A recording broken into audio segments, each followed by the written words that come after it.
Welcome to another episode of Just Participation. Today I'm joined by Sebastian Pedraza and Nicole Curato to talk about the Demo Reset project and genuine deliberation in democracy. Without further explanation, I'll leave it to our guests because we have an exciting discussion coming up. Hi Nicole, hi Sebastian. It's wonderful to see you both today. How are you doing? Hi Zainab, it's good to see you. Hi Zainab, thank you for inviting us today.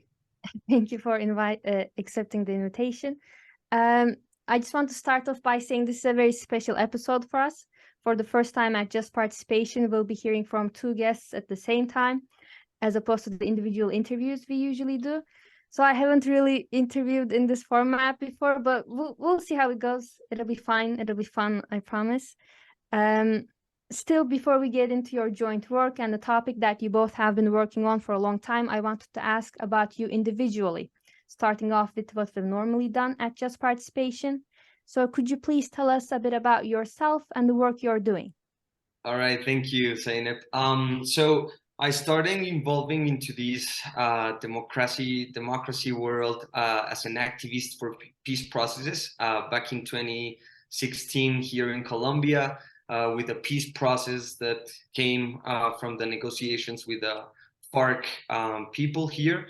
And then I started working on civic engagement on democracy processes, also participating in different networks across Colombia, then across Latin America, and now in the Global South. I'm a co-founder of Instituto de Política Abierta, an organization based in Bogota, Colombia, that has now 4 years working on strengthening collective leaderships to occupy politics and inhabiting politics so that they can broader or strengthen the process of civic engagement into democracy in Colombia, in Latin America, and now looking forward for the Global South.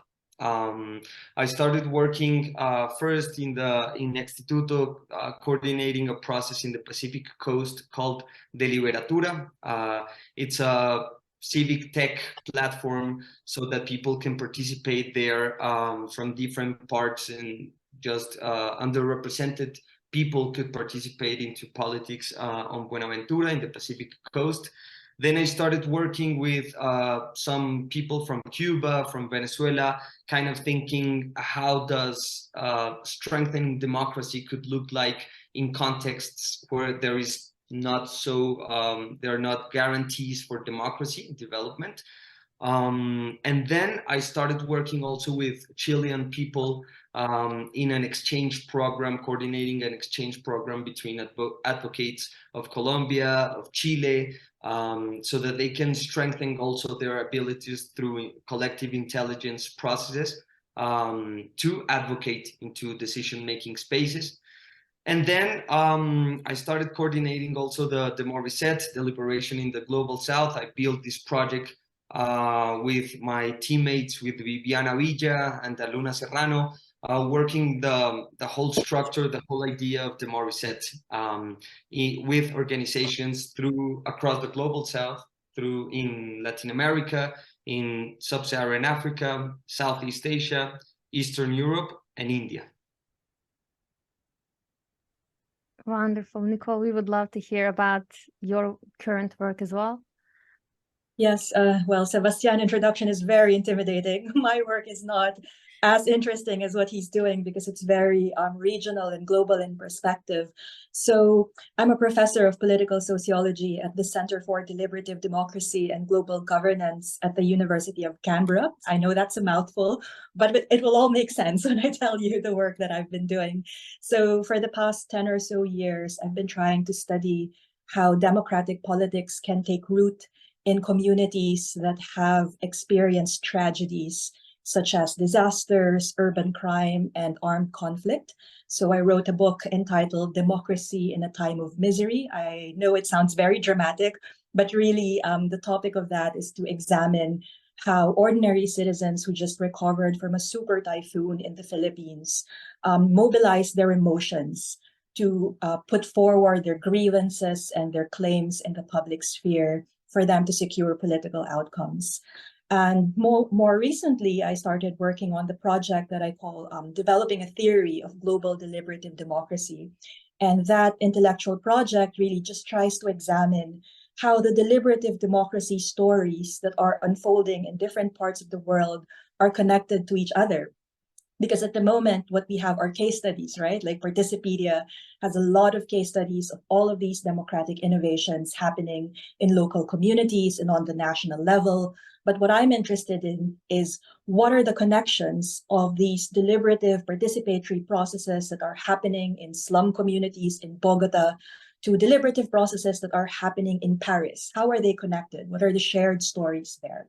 And so I think this is something that I'll be working on in many years to come, because there's a lot of intellectual and practical work behind that. Thank you. It's almost a relief to hear about your projects, because there are things that we're very closely concerned with at the podcast as well. That plus your previous work that they seem to be directly building on, directly expanding on. That's why I wanted to ask you about the connections there as well. For example, Sebastian, thinking back to your experience as a peace activist and founder of mobilization and political participation networks, how do these experiences inform your work with the Demo Research Project? How did the idea for this originate at the Instituto de Política Abierta? Well, it was an idea that we came up like studying the third wave of deliberative democracy, the studies that the OECD started to map and to identify across the world on how to institutionalize deliberative democracy processes. And some of these networks and working with people across these different projects has gave me some tools to understand the barriers that citizens face, especially in the global south, when kind of working and participating effectively when we're talking about civic engagement. And they have given me skills also and tools to be able to understand networking and how can these foster collective intelligence for innovation and for advocacy processes in decision-making spaces. What it's all about, Instituto is about facing or addressing the crisis of democracy across the world.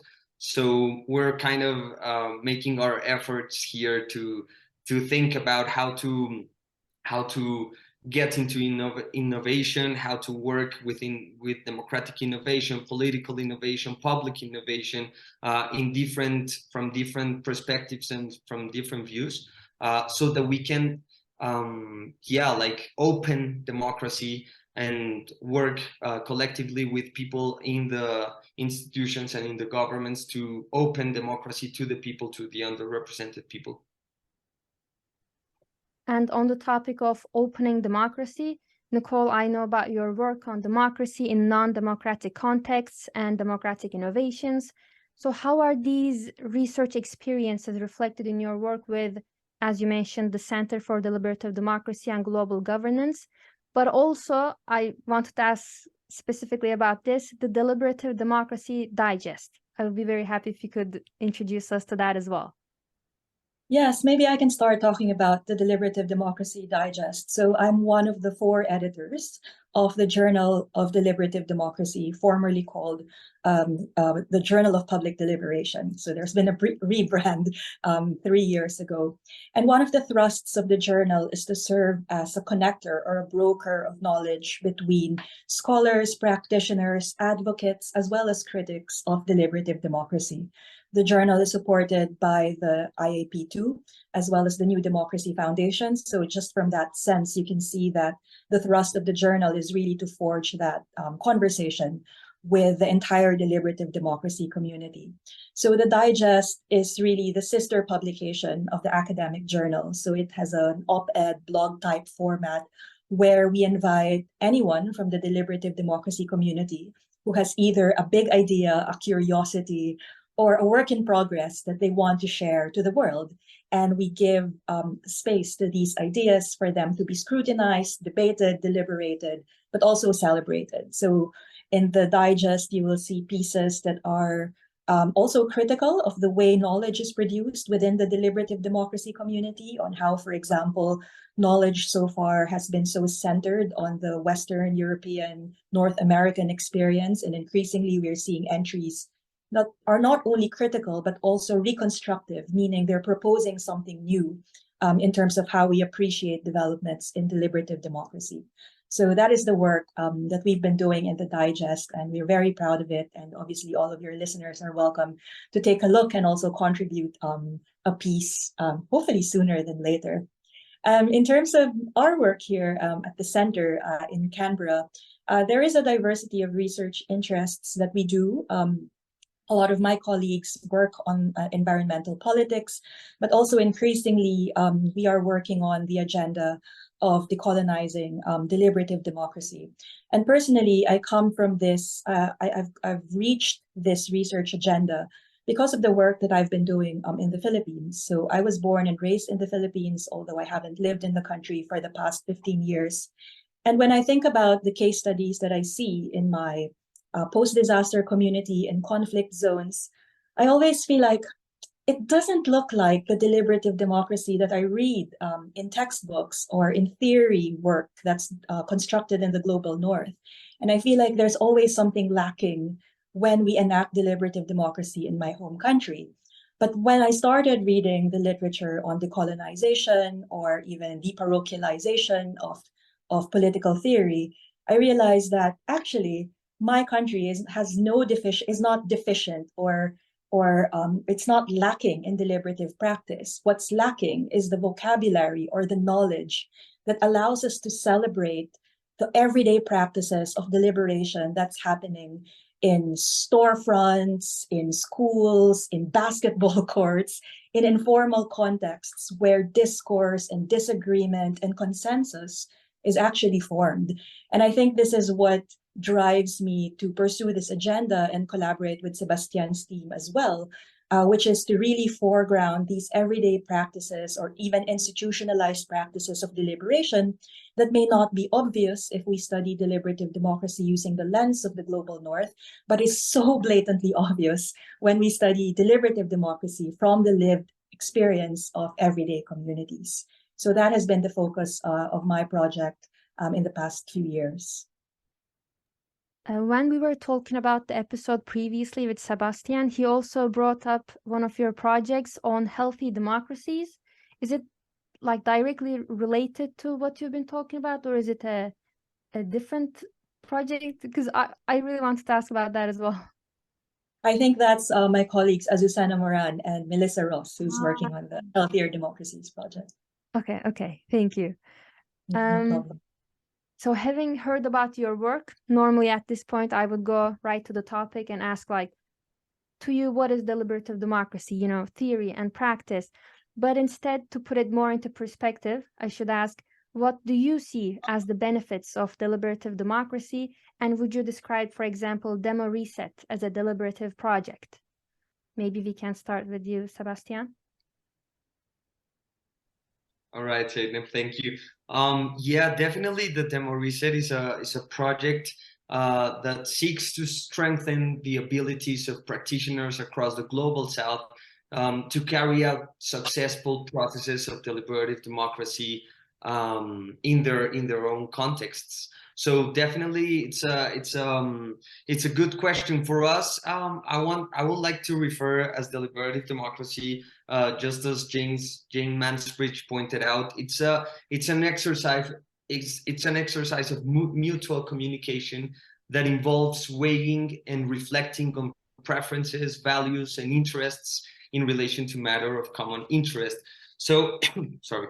So when you try to think on deliberative democracy from the practical approach, you're looking for a specific objective that is to find out the elements that enables participation of the people.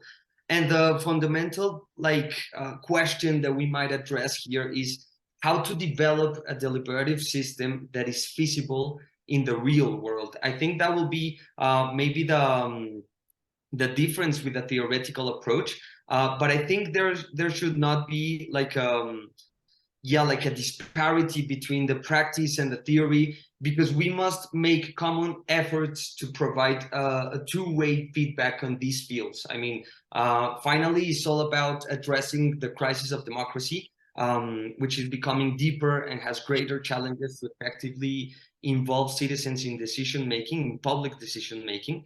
So what it is all about is, from the theorist world, or the theorist approach, it is not only to try to improve the practice and the practical approach of deliberative democracy, but it is also about to develop the theory in new directions. I think our researchers such as Nicole are making great efforts in this challenge, in this way, on how to make new directions, or how to look into new directions on deliberative democracy practical approach. And it is also desirable in the practical way, in the practical approach, is also desirable the influence that we might get into this theoretical approach in the production of a more deeper and different ways of seeing new barriers, identifying new actors, or not new actors or new processes, but processes that have been carried out in this global south, just as Nicole pointed out. I mean, deliberation is all over our lives, and we have to recognize those historically ways of approaching into deliberative democracy, and we will have definitely a broader approach into these global south practices. Just as to mention some of the benefits of deliberative democracy, I think one of the most important ones are the behavioral changes that has into people. I mean, deliberation really transforms people who participate in these processes, and it's all about promoting a better level of information on public problems, generating preference, structuring, improving information levels at their civic context and at their civic spirit, and increase also the perception of legitimacy in decisions. Is all about it's all over the practical approach of deliberative democracy, and I think these behavioral changes into the people are becoming stronger, so that people could start making or start developing deliberative democracy projects, initiatives, activities, just to advocate and to work and to participate into public decision making. Yeah, the way I describe deliberative democracy in my work is it's both a political aspiration and a political project. As a political aspiration, it's the ideal of building a society that is sensitive to good reasons. And by being sensitive to good reasons, I mean it's a society that listens and weighs various perspectives before coming up with a collective decision that affects us all. And of course, that is an ideal. Obviously, the world is not like that. If you look at arguments taking place on Facebook and on Reddit, the world is far from that ideal. We are not sensitive to good reasons. That is why I also describe deliberative democracy as a political project, meaning it may be an aspiration, but it's not a fantasy. It is actually a real world political project where people like Sebastian and many people around the world are trying to find different ways in which we can infuse moments of genuine deliberation in politics, whether that's on the level of formal politics, as in parliaments or local governments, or whether that is outside governments, as in how can we make social movements more deliberative? How can we make schools more deliberative? How can we make our domestic lives deliberative, right? How can we make our families more sensitive to good reasons? And so there are many ways of achieving this, but I think ultimately, for me, the biggest contribution of deliberative democracy is it creates a society that knows how to disagree well. And I think that's one of the biggest issues of the world right now. There's so much disagreement, and disagreement is fine, but are we disagreeing well? Do we know the reasons why we are disagreeing with each other? Or are our disagreements a product of disinformation, of propaganda, or just the lack of conversation with each other? to what extent are we disagreeing? Maybe our disagreement is more overstated than it actually is. And we don't know that because there are no processes of communication to clarify the extent of our disagreement. And that is why I've always been advocating for some form of deliberation at some point. I know that there are critics of deliberative democracy who say, no, activism is what's needed at the moment. We need people who have moral clarity in these very trying times. And I totally agree. Protests, activism, moral clarity is important. But at some point, we'd have to go to the table and discuss our differences of opinion and find a way on how we can live with each other despite these differences. So eventually we'd have to deliberate together. And I think that is why deliberation is important, so we can understand the characteristic of our disagreement and what we can do together despite these differences. And speaking of the genuine deliberation, as you put it, a term that was very recurring as we were researching for the podcast is decolonization, which I know you also have so much work on. So, Nicole, in what ways does, for example, the Center at Canberra, the Deliberative Democracy Journal, highlight this need to carry decolonization processes in democratic transformation?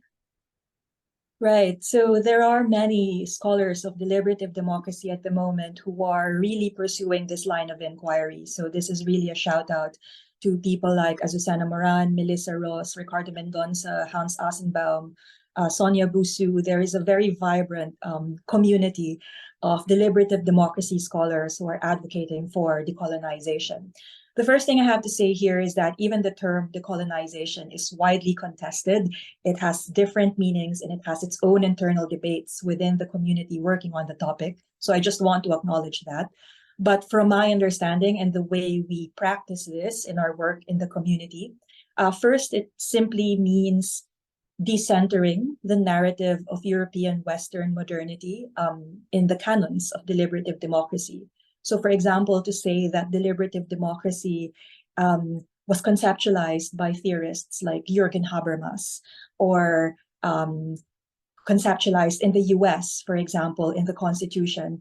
We try to say, yes, it happened there, but it also happened in different parts of the world. And maybe we have to pluralize the canons or the classics that we talk about when we talk about deliberative democracy. Maybe it's also important for us to start engaging more seriously scholars from the Global South, instead of just treating the Global South as a case study where our theoretical concepts apply. We have to start treating the Global South as a source of knowledge that is worth engaging. And the challenge for academics like myself is to put our time where our mouth is. I say time because we don't have money, so I can't say put your money where your mouth is, but put our time where our mouth is, and to actually start taking seriously the work that is coming out from the Global South. That means learning the language. That means putting resources in translation. That means trying to be humble and realize that the canons that we know are probably not the best canons to make sense of the world today. So there is that move. It's very much in the incipient stages, and there is also a lot of debate among scholars of deliberative democracy. We also see a lot of pushback in this agenda because some people would argue that principles of deliberative democracy like inclusiveness and reason giving are universal principles. There's no need to contextualize it in the Global South. But the argument that we're also making here is that the conditions of deliberation in the Global South are also programmed by the conditions of deliberation in the Global North. For example, why is it that low-income countries in the Global South find it very difficult to institutionalize practices of deliberative democracy? Is it because politicians there are inherently corrupt, or is it because people in the Global South have no capacity to deliberate, or is it because countries in the Global South continue to have this relationship of dependency with countries in the Global North that kind of dictate the economic and political context of supposedly sovereign countries in the South? So I think it's also infusing that relationship of accountability between what's happening in the Global North and the Global South, adding more discussions of power and inequality with the way we understand deliberative democracy. So I know it's quite controversial, unsettling, uncomfortable for some people, But that is the whole point of knowledge, right? It should unsettle and it should make comfortable people uncomfortable. That was an amazing way of simplifying such a complex topic that we as students here also struggle to understand, to be honest. So thank you. And Sebastian, Demo Reset has very similar objectives, very similar views to what Nicole has been talking about. So in what ways would you say Demo Reset promotes this need to carry decolonization processes in this new wave of deliberative democracy? Yes, definitely. The Demo Reset project is it's an effort to kind of see how we're not only looking at the processes of global South of deliberation in the global South, but also it's not about how to discover these processes, but it's about how to recognize these processes that are going through years and that has fostered some of the results and good practices that could tend to solve some of the problems of common democracy in the world. I mean, having the possibility of looking at the global South, at these practices that have been developed without a voice or unrecognized into the mainstream world of the deliberative democracy, allows also the recognition of exercises that have the potential to deepen existing debates on deliberative democracy, in order to improve the implementation in terms of innovative solutions across the world. So if we're thinking about some of the behavioral changes through deliberative democracy, and that deliberative democracy wanting to the people to kind of improve the civic engagement processes, there's a pathway, a whole pathway to discover of innovative solutions here in the global South. In terms of design and implementation of these exercises, the application of existing and widely unexplored models in the global South could allow the discovery of truly innovative solutions capable of facing current democracy crisis. And I mean, we haven't developed a whole approach into some of the structures that implement deliberative democracy or could dialogue with deliberative democracy principles in the global South, such as for example, here in Latin America, the indigenous mingas that are implemented basically to get into consensus and to advocate into public decision making. There are also examples such as youth protests, communities that work towards advocating also and raising their voice to power, basically through deliberative democracy processes, or also some of the practices of deliberation in non-democratic contexts. I mean, we as advocates and people who work in these fields have to recognize the voices, the different voices and the multiple voices of these expressions of deliberative democracy in the global South, and through this pathway we can discover some of the innovative solutions that the world need in this crisis of democracy. Thank you. Actually, when we were preparing for this episode, we were talking to some members at Participedia. We brought up how Demo Reset highlights 5 regions in the global South, for example. We talked about your work, Nicole. I think I summarized it as like the importance of creating new spaces to produce non-Eurocentric knowledge. I don't know if you would agree with that summarization. Do you think that would be an accurate way of describing?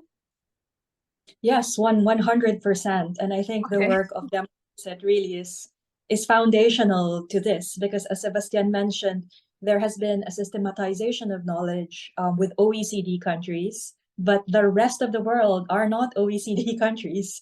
And so I think Sebastian and his team's project is really foundational to this creation of non-Eurocentric knowledge, and just having this empirical touch point, right? To look for examples, to see successful cases, to learn lessons from different countries outside the global North.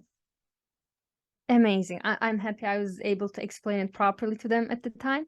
And after explaining it, they said someone from the community expressed their interest in hearing about your decolonial processes in practice. So would you be able to describe an example of one of your decolonial processes, approaches, Sebastian, whether it be through a demo reset or maybe Nicole, a case that you're studying, just like a specific example? For some reason, they expressed a lot of interest in hearing about this. So I wanted to share it with you as well. Yeah, perhaps I can start. Sorry, go ahead, Sebastian. No, go ahead, please, Nicole. Sorry. All right. So one of the examples that I can give you is how I, together with my colleague Nardine Al-Namur, were commissioned by the United Nations Development Project to design a model, and I'm doing air quotes here for your listeners, to develop a model of youth deliberation in Iraq. And my starting point when I get commissioned to do this work is to say, I'm not going to develop a new model. The first step really is to understand what existing practices already are happening in the context, and for us to try to co-design processes that are already attuned to what people are used to, are comfortable to, and understand the kind of support that communities need to advance this kind of support. So when we did our youth deliberation in Iraq, one of the ideas that came up when we co-designed the process with Iraqi youth was that they don't like random selection. And random selection as a design feature of a deliberative process or a mini public is so trendy around the world, right? Random selection by selecting a group of people by lottery and giving gender balance, age balance, geographic spread is so trendy because, at least in some countries in the OECD, this is how they operationalize equality and fairness and inclusiveness in deliberation. But for a country like Iraq, where there is sectarian violence, where it's very tense, they feel like you can't force people to deliberate when they're not yet ready. So what they wanted to do was to have listening circles within communities and try to have more experienced youth leaders to give voice to communities in the process of deliberation. And that to me is really an important insight, because imagine if I were this person who went there and said, look, random selection is so trendy. Look, this is what's happening in Europe. You guys should do it too. I mean, I would be horrified. I couldn't do that. Because the first step, I think the first logic of decolonization is to respect the processes, the ideas that these people that we're working with are knowledge producers as well, that we can learn from them instead of us imposing our models on them. So I think that is one example. And I think finally in this process, I also learned that there are many ways of doing deliberation. You know what they did during their breakout groups, break in this youth deliberation workshop? What they did was poetry reading. I mean, imagine how artistic, how creative. And in that poetry reading, and they also had a short play that they did, they were criticizing the development sector, imposing an agenda of people coming to their countries with American accents, imposing a particular agenda. And that really emerged in the role play and in the poetry that they did. So I think the key takeaway here is that deliberative democracy has many accents. It does not have one accent that makes these processes legitimate. And I think, yeah, that is one step to decolonization. It's the humility to listen and to learn from communities in the global south instead of imposing a particular model that is trendy and a model that maybe works in some contexts but may not work in others. Yes, I mean, developing on that idea, the whole Demo Reset project is an idea of decolonizing, or trying to identify or trying to recognize those voices of the global south in these deliberative democracy processes. So many efforts in the world right now which work in implementing deliberative democracy activities are directing their gaze to understand the global south. And it is about understanding that an ecosystem of practices already exists here, and that must be recognized and valued. If we have to build like a metaphor for this process, it is not about a treasure to be found, because that would replicate definitely a colonialist look. but it's trying to emulate, for example, the ideas of environmental movements across the world, just to understand the voice of nature, the ways in which trees grow, the ways in which these projects and expressions of deliberative democracy are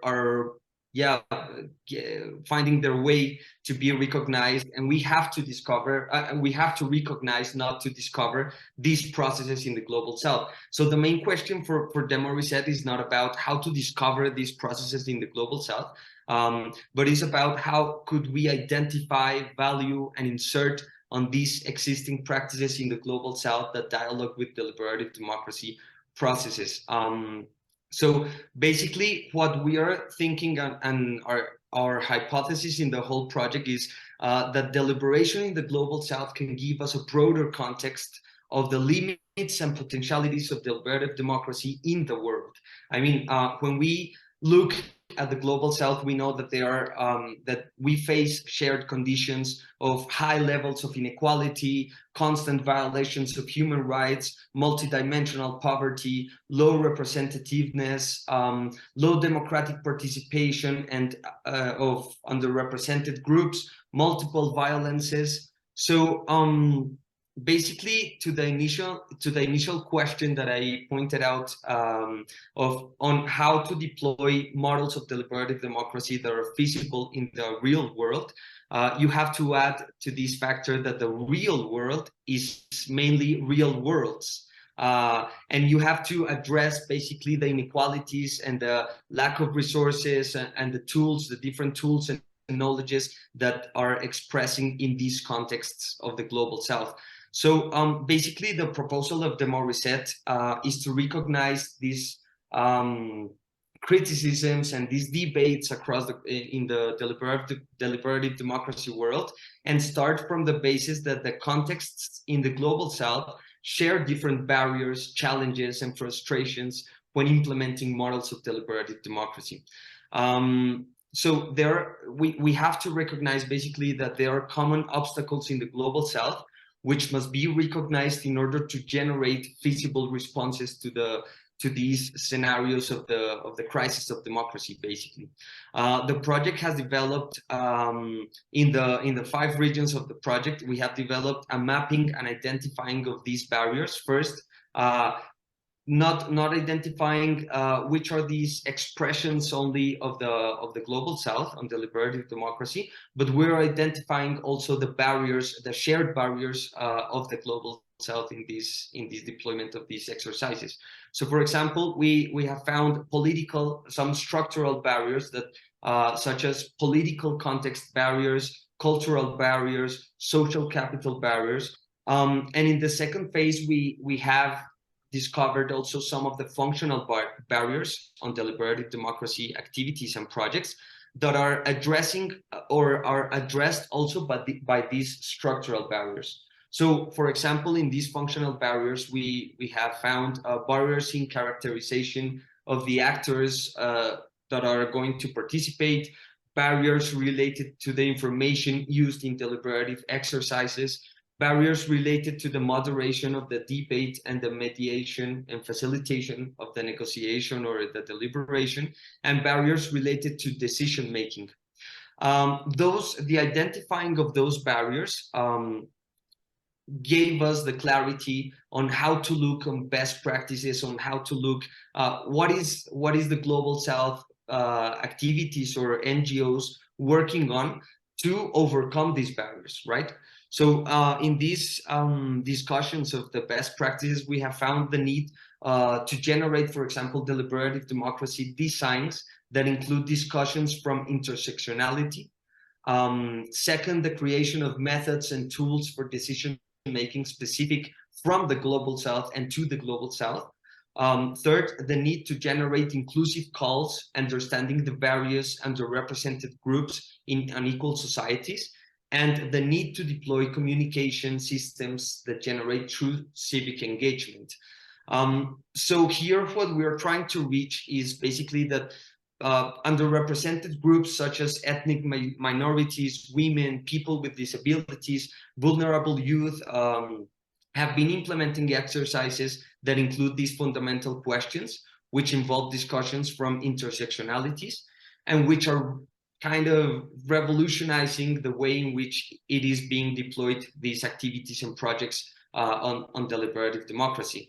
So it is our job basically to recognize these actors who can solve to a great extent the main challenges of our democracies, of the present and surely of the future, by identifying these barriers. So one of the methodologies of the whole project is basically to tell the people across the world that if we want to get an approach from the global south, we will have to identify and kind of recognize the common barriers that structure our ways into which we are deploying deliberative democracy processes. And then when we identify these barriers, we can start the work on engaging and recognizing and strengthening these abilities of practitioners across the global south to overcome these barriers and to reach successful processes there in their own countries and in their local communities. And the barriers you mentioned also made me go back to what Nicole said about, people with American accents coming in, saying how it should be done. So Nicole, would you also be able to comment on these barriers, these additional barriers, maybe difference in implementing processes of deliberation in the global south and implementing them in the global north? Yeah, so actually, reflecting on what Sebastian said about, for example, political barriers, sometimes, or actually, I would probably say most of the time, when we imagine this impoverished community, let's say in Nigeria, there is an impoverished community that couldn't seem to deliberate properly because people have no political literacy or because people are electing bad governments. And there is a tendency to judge these communities as, like what I mentioned, no capacity or electing the wrong governments. But then if we actually take a harder look at those barriers, is it really the fault of that community that they have no political literacy and that they're electing bad governments? Or should we broaden our gaze to ask, what are the conditions that create those barriers for them? Is the failure of deliberation happening in that community because, for example, they want to deliberate on a community issue such as what to do with deforestation or drought, but they couldn't really deliberate because there is a lot of surveillance, right? Or there is a lot of threat from, let's say, non-state actors that are armed, that threaten them every time there's a form of collective action. Is that a failure of deliberation in that impoverished community in Africa? Or is the failure of deliberation happening in countries where there are extractive multinational corporations operating in these contexts that create the conditions of vulnerability that disempower people from deliberating properly? So I think, in other words, is the failure of deliberation in the global south, or is the failure of deliberation happening in places like London or Paris, where these big multinational corporations are headquartered and they're not held into account for what they're doing in the global south? Is the accountability on the global south, or is the accountability of failed deliberation happening in the global north? And this is what I mean when I talk about a global deliberative democracy. It recognizes the interconnections of barriers of deliberation. And I think this is why we need to put in more critical voices with the way we understand deliberative processes or citizen deliberation around the world. Sometimes, or actually most of the time, communities in the global south find it hard to have freedom of expression, find it hard to organize in a deliberative manner, because people in the global north, citizens in the global north, are not doing enough deliberation to hold companies, multinational companies, into account, right? So who needs capacity building? Is it people from the global south, or is it people from the global north who need more critical capacity building for them to call out power holders into account?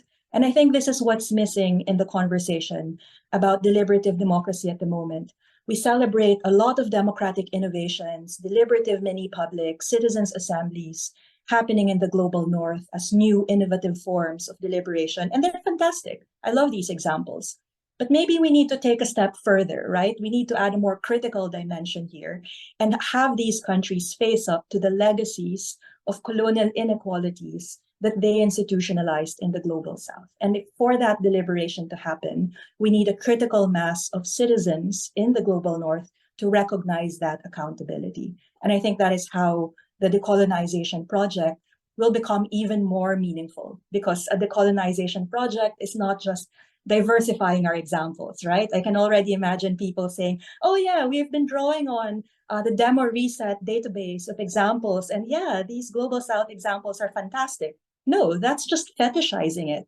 That's just celebrating diversity. We need a conversation about justice, right? So I think that is another barrier, just in relation to the barriers that Sebastian mentioned. I think to me, that is the biggest political barrier. Still, the lack of capacity of citizens in the global north to have the difficult deliberation about the legacies of colonialism and slavery and inequality institutionalized in the global south.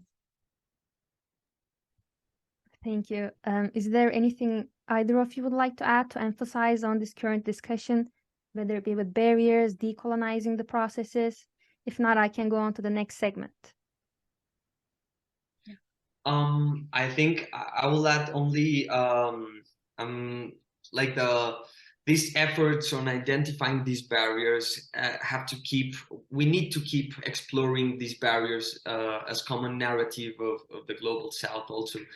Through the exploration of these barriers, we will be able to find common practices to overcome these barriers and tend to have an approach, a different approach on the deliberative democracy in the world. I mean, by recognizing and identifying these, we will have to keep going through this pathway to connect people through good exercises or best practices that overcome these barriers and that kind of deploy deliberative democracy projects that really have the voice of these people in the global south and kind of structure the ways in which we are seeing the deliberative democracy across the world. Since we covered much of what I was curious about, especially for Demo Reset, I also had some questions that originate mainly from your work, Nicole, questions that I thought Sebastian would also have some experiences with. So your work examines how democratic innovations unfold in the aftermath of tragedies. In media and news sources, we always see this emphasis on tragedies in the global south, but rarely any highlights on democratization, on citizen participation. So what are the misconceptions and realities around the portrayal of these tragedies in the media in the global south? Yes, that's actually a very pertinent question, especially now that Syria, for example, is facing the aftermath of a massive earthquake, right? And I think it all begins with representations of how we see communities from the global south. And typically, communities from the global south are portrayed as passive actors who are recipients of aid, whether that's humanitarian aid or political aid, but rarely are people from the global south appreciated as active political agents who also have their own interests, their own claims, their own contestations on how global aid or development projects are actually being implemented. And so I think there has to be a shift in representation. There has to be a shift in giving voice and actually listening to the claims of people in the global south. That said, I think it's also important to disentangle or pluralize what we mean by voices from the global south. It's not an accident that we use the word voices in the plural instead of the singular voice from the global south, primarily because there are still also a lot of debates and a lot of contestations among people from the global south. There is no single interest of people who are recovering from tragedies. And I think that also needs to be unearthed. Like some people, for example, would prefer not to politicize a crisis. Others would prefer to politicize a crisis and hold governments accountable. So there are a plurality of voices unfolding in the aftermath of a tragedy. And I think it's a matter of representing that debate and those deliberations happening in the community instead of portraying people as monolithic or homogenous, like, oh, all of them are suffering, they all probably just need aid. I mean, obviously, that is not the case. There is a plurality of voices and interests that need to be uncovered there. Are these misconceptions, this need for representation, something that Demo Reset, that Extito has also been dealing with? Yeah, definitely. It's just as Nicole pointed out, it's about representation. It's about recognizing that there's an ecosystem of innovations and an ecosystem of current political processes going on into the global south. And I will add only that the recognition of these active political agents in different parts of the global south will be a good way into approaching maybe innovations or different type of solutions that we might address for worldwide problems that we are facing.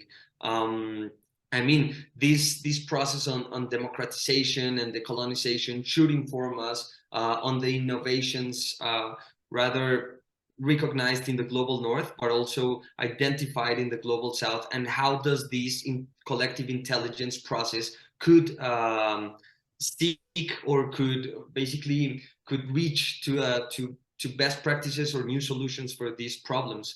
And I mean, that's the difficulty on these processes, but it's also the good things about working on these topics in the theoretical, either in the theoretical or in the practical approach, is to identify how does those different voices from the global south and from the global north could tend or could weave basically new solutions for the world.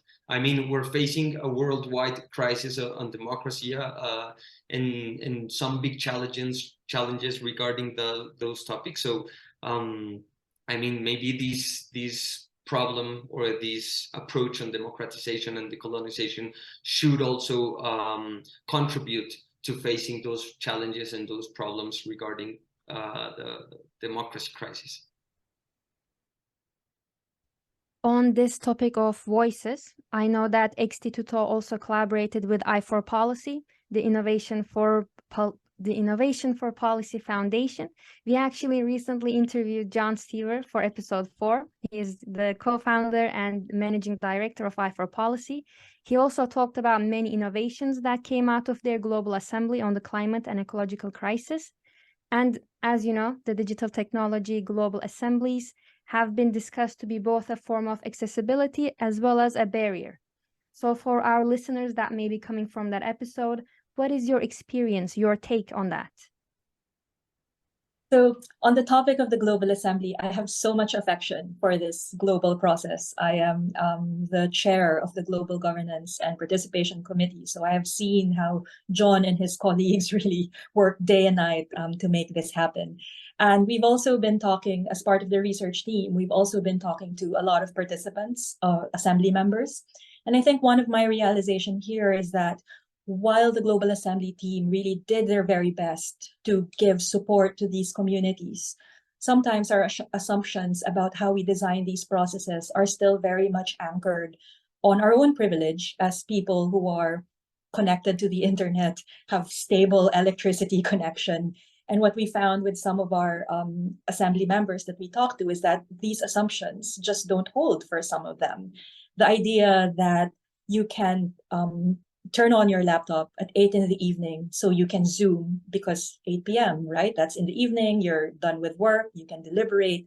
That's not necessarily true for families who live in a very small house and you have 6 people around you and you have to look after your kids. Evening does not mean discretionary time for many people. For other people, they really, we really have to celebrate the support that they got, that they had to be given extra data support, extra Wi-Fi setup. Others had to travel downtown to get internet connection. So I think the basic assumptions that we have about online deliberation are also challenged. And so I think this is one of the main, points of improvement for subsequent global assemblies, but for any participatory process that relies on online technologies. I think we have to design it from the perspective of the least privileged And I think this is where we can learn a lot from disability studies. You know what they say, like when you design cities from the perspective of someone who's on a wheelchair, or you design cities from the perspective who is visually impaired, the city will just be better for everybody, right? If you have ramps for people on a wheelchair, then cyclists will benefit. Then families who have a stroller for their kids will benefit. And I think the same logic will apply for deliberations that are using online platforms. If we see it from the perspective from the person who is most data poor, then I think the design will benefit everybody. So building on what Nicole was pointing out, I think those technology global assemblies are really good on connecting people across the world to deliberate on a specific topic.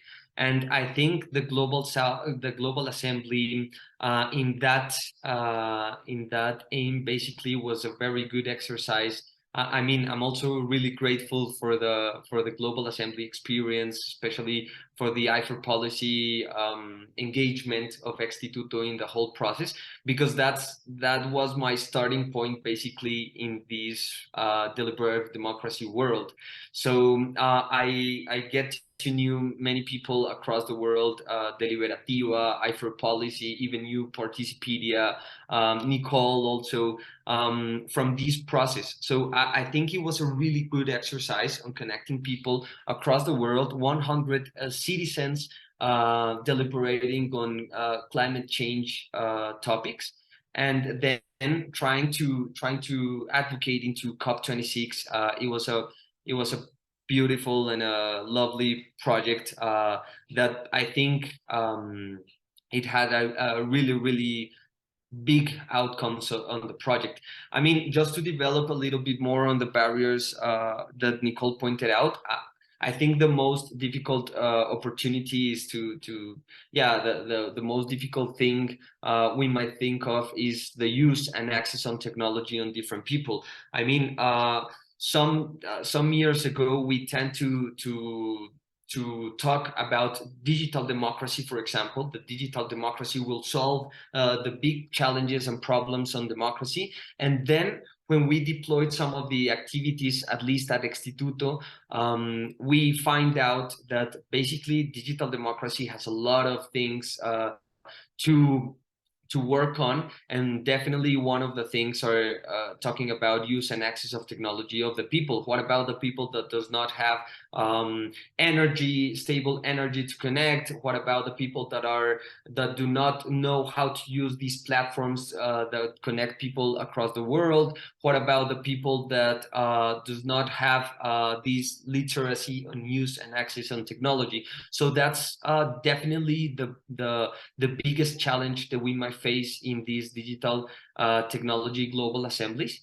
And also one of the things that I might contribute to this discussion is about the language that we have to deliberate in. Like I'm thinking about, for example, in the Global Assembly, we had to deliberate and we had to work in English, and that's the reality for projects across the world, even Demo Reset. I mean, we had to work with people that only speaks in English, because that was the way in which we can communicate across the global south. And that's a big challenge that we might face in future processes, in digital assemblies, in digital technology assemblies, or in projects that are facing these challenges of the global south. Because if we think on literacy also on people that know how to speak in English across the global south, for example, in Latin America, there's a lot of percent of people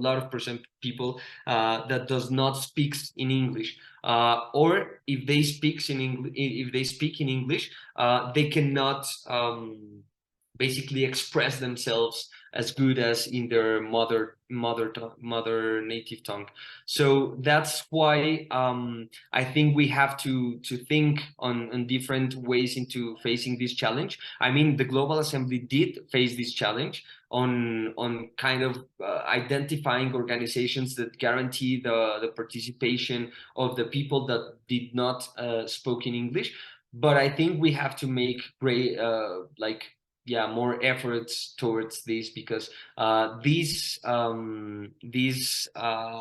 English speaking ways in which we're connecting different people in the world are kind of putting out some of the people that are a lot of people that are not speaking in these languages. And I think one of the basic challenges that we might face in decolonizing democracy and in these projects will be kind of thinking how to engage these people that do not speak in English, how to engage these people into these processes of deliberation, of citizen assemblies, or on these democracy processes. Yeah, John Stever also brought up a very similar point. At the assembly, they said they came up with hand motions for basic phrases that everybody uses. So he was also trying to figure out, like, how are we going to overcome this problem with everyone having to speak English? Also, our listeners can't see this, but I wanted to mention that when I said John Stever's name, you seemed very surprised and happy. I didn't know you had worked with like that closely with him, but you could tell from the reaction. So just so our listeners know, we could tell. And yeah, as we start to wrap up, reflecting on a year in review of the Demo Reset project, is there anything else you would like to highlight? Maybe what I just told you, the need of keep exploring these barriers as common narrative of the ways in which people do participate in the global South. I mean, when you're mapping, when you're identifying, when you're turning your gaze into the global South, you have to identify these common barriers and the ways in which we kind of work towards this is just with different organizations and different activities and projects kind of keep working on these identification of barriers, because there are structural barriers that we might face in the global South as practitioners of deliberation, and that we want to generate collective intelligence to identify solutions, or at least best practices to overcome those barriers. So that's what I will add to my point. And what do you expect the future of deliberative democracy, or specifically the Demo Reset project, to look like, whether it be globally or locally? Wow, that's a really good question. I mean, from Instituto, we have developed like common efforts, and all of our projects are aimed to basically citizens to see citizen participation massively in public decision making. And I mean, this is our work either on the global aspect, and I think international relations have a depth or kind of have to work on this challenge on civil society voices, because we have thought that international relations are kind of working only with governments or with people. And what about the civil society? What about the NGOs? What about the people that are facing directly and addressing the problems of the people? I think this is an effort, a global effort, but we also have to think on a local effort on keep this process of civic engagement and on keep developing this narrative of deliberative democracy by the local means, directed from the people to the people, and with the approaches, the different narratives, the whole mindset of the people. So from Demo Reset, we will keep connecting the global South experiences that could strengthen the world perspective that seeks to overcome the crisis of democracy. By, for example, acknowledging the importance of global South knowledge and worldviews, creating safe spaces for a meaningful participation of marginalized groups. We need to keep working on ways in which underrepresented groups we could guarantee their participation and their voices into decision-making spaces, recognizing the new narratives and even the different aesthetics of participation in the global South. We need to also recognize the role of power dynamics in democratic decision-making and working to counteract the effects systematic biases and discrimination. We have to keep working on generating activities such as laboratories of ideas, creating ways to approach different practices and aesthetics of participation in the Global South, keep generating this network of practitioners and people just to develop collective intelligence to overcome the barriers that we mentioned. And we need also to create a more inclusive, equitable, and representative form of democracy that better reflects the diversity of society, the diversity of voices, and promotes the well-being of the people, of all the people. So from Demo Reset, we're making efforts to keep working on these topics. Finally, what do you hope to be able to contribute, explore, or learn from Instituto de Política Abierta and/or the Participedia community? Well, I hope that from Instituto we keep working with Participedia. You guys are awesome, and I really admire the work that you have done in mapping different deliberative processes across the whole world. Your experience in identifying methodologies, tools, processes is just amazing.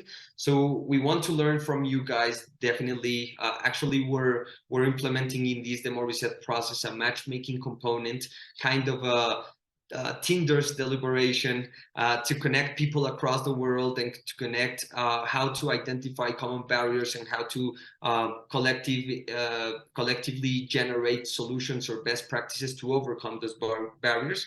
So we hope we could keep working with you guys in Participedia from your knowledge and from your experience to contribute to think of these on this matchmaking component that we will launch soon, and that we want definitely to strengthen with your experience, and we can contribute to the community of Participedia on maybe exploring some of the experiences that we have in civic engagement, especially in involvement of underrepresented groups. We can expose also our ways into which we approach what we call occupy and inhabiting politics. That will be awesome to generate some of the calls, or maybe an on-site or in-person meeting, maybe to kind of collectively explore how different ways of occupation and inhabiting politics are going on in the Global South, and how do we trigger these processes. And I would like to work also, and definitely to think on from Participedia, from i4Policy, from all of the actors that work in these deliberative democracy processes, to create kind of a meta network of practitioners who implement research and strengthen deliberative democracy for civic engagement. I mean, there's a lot of learnings from the Global North, there's a lot of learnings from the Global South, and we might think of creating this meta network to improve knowledge, or to kind of collectively generate knowledge to basically create good practices or solutions to face our common barriers. It was very important for us at the podcast to be hearing about decolonization of deliberative democracy, like you said, learning from the recognition of new voices from the Global South and creating this meta network. So thank you for your participation. And before we end the episode, just a final note. Our final episode of the season is coming up, where the podcast team will be reflecting back on the season. So if you wanted to hear more about the behind-the-scenes stuff that went into the production and how the series came together, we would love to see you at the next episode. Take care.